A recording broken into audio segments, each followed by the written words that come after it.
Audio clip number 31، اس میں آپ قرآن پاک کی سورہ بقرہ کی آیت نمبر 90 سے لے کر 92 تک کی تلاوت، ترجمہ اور تفسیر صراط الجنان سنیں گے۔ بسم اللہ الرحمن الرحیم۔ ترجمہ: اللہ کے نام سے شروع جو نہایت مہربان رحمت والا ہے۔ بئس ما اشتروا به أنفسهم أن يكفروا بما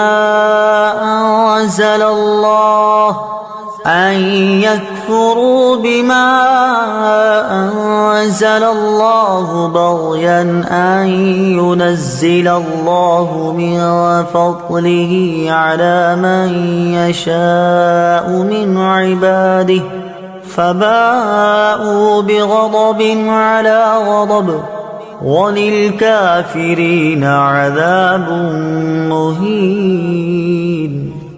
ترجمہ: انہوں نے اپنی جانوں کا کتنا برا سودا کیا کہ اللہ نے جو نازل فرمایا ہے اس کا انکار کر رہے ہیں، اس حسد کی وجہ سے کہ اللہ اپنے فضل سے اپنے جس بندے پر چاہتا ہے وحی نازل فرماتا ہے، تو یہ لوگ غضب پر غضب کے مستحق ہو گئے اور کافروں کے لیے ذلت کا عذاب ہے۔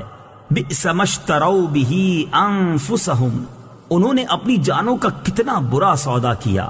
تفسیر صراط الجنان میں ہے، یہودیوں نے حضور اقدس صلی اللہ تعالی علیہ وآلہ وسلم پر ایمان لانے کی بجائے کفر اختیار کیا، اور ایمان کی جگہ کفر خریدنا خسارے کا سودا ہے۔ اسی سے ہر آدمی نصیحت حاصل کرے کہ ایمان کی جگہ کفر، نیکیوں کی جگہ گناہ، اطاعت کی جگہ نافرمانی، رضائے الہی کی جگہ اللہ تعالیٰ کے غضب کا سودا بہت خسارے کا سودا ہے۔ بغین، حسد کی وجہ سے۔ تفسیر صراط الجنان میں ہے، یہودیوں کی خواہش تھی ختم نبوت کا منصب بنی اسرائیل میں سے کسی کو ملتا، لیکن جب انہوں نے دیکھا کہ وہ اس منصب سے محروم رہے اور بنی اسماعیل کو یہ منصب مل گیا تو وہ حسد کی وجہ سے حضور پرنور صلی اللہ تعالی علیہ وآلہ وسلم اور ان پر نازل ہونے والی اللہ تعالیٰ کی کتاب قرآن مجید کے منکر ہو گئے۔ اس سے معلوم ہوا کہ منصب و مرتبے کی طلب انسان کے دل میں حسد پیدا ہونے کا ایک سبب ہے، اور یہ بھی معلوم ہوا کہ حسد ایسا خبیث مرض ہے جو انسان کو کفر تک بھی لے جا سکتا ہے۔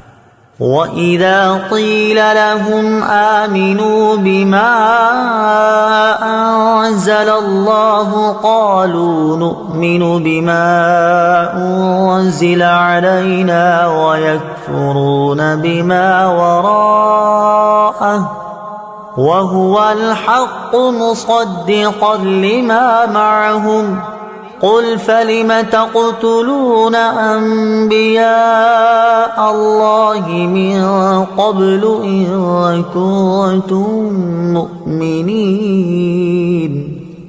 ترجمہ: اور جب ان سے کہا جائے کہ اس پر ایمان لاؤ جو اللہ نے نازل فرمایا ہے تو کہتے ہیں ہم اسی پر ایمان لاتے ہیں جو ہمارے اوپر نازل کیا گیا، اور وہ تورات کے علاوہ دیگر کا انکار کرتے ہیں، حالانکہ وہ قرآن بھی حق ہے، ان کے پاس موجود کتاب کی تصدیق کرنے والا ہے۔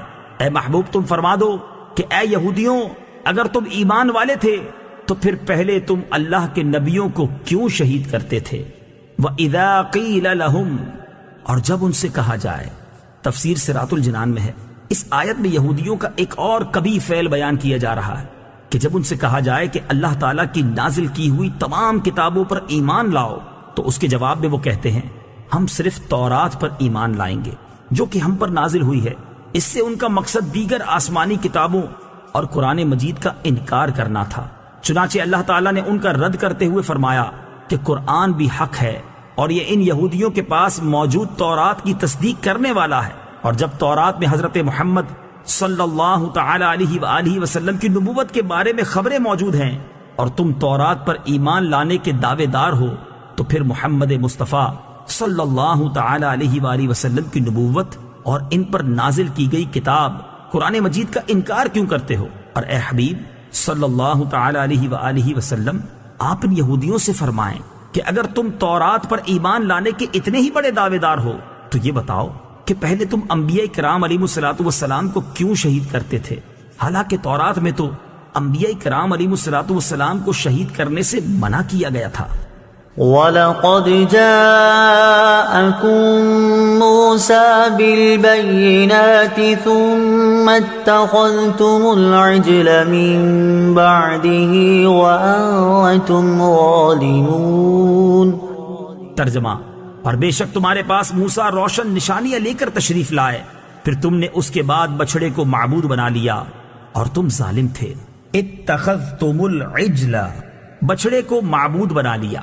اس آیت کا خلاصہ یہ ہے کہ حضرت موسیٰ علیہ السلام بنی اسرائیل کے پاس روشن معجزات لے کر تشریف لائے، اور جب حضرت موسیٰ علیہ السلام کوہ طور پر تشریف لے گئے تو آپ علیہ السلام کے بعد بنی اسرائیل نے سامری کے بہکانے سے گائے کو معبود بنا لیا اور گائے کی پوجا کر کے انہوں نے کفر کیا۔ جب حضرت موسیٰ علیہ السلام کی روشن نشانیاں دیکھ کر بنی اسرائیل بچڑے کی پوجا میں مبتلا ہو گئے تو ان یہودیوں کا سید المرسلین صلی اللہ تعالی علیہ وآلہ وسلم کے ساتھ کفر کرنا ان کے لیے کون سی بڑی بات ہے۔